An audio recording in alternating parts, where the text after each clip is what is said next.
Good afternoon. 7 years ago, our fathers brought forth upon this continent a new nation, conceived in liberty and dedicated to the proposition that all men are created equal. Now we are engaged in a great civil war, testing whether that nation, or any nation, so conceived and so dedicated, can long endure.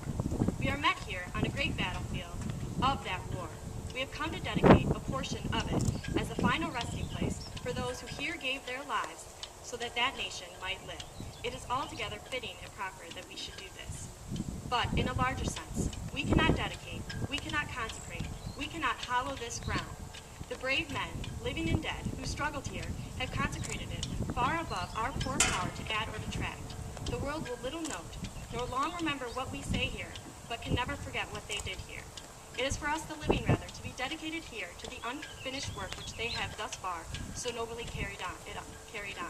It is rather for us to be here, dedicated to the great task remaining before us, that from these honored dead we take increased devotion to that cause for which they have gave their last full measure of devotion, that we here highly resolve that these dead shall not have died in vain, that this nation shall have a new birth of freedom, and that this government of the people, by the people, for the people, shall not perish from the earth.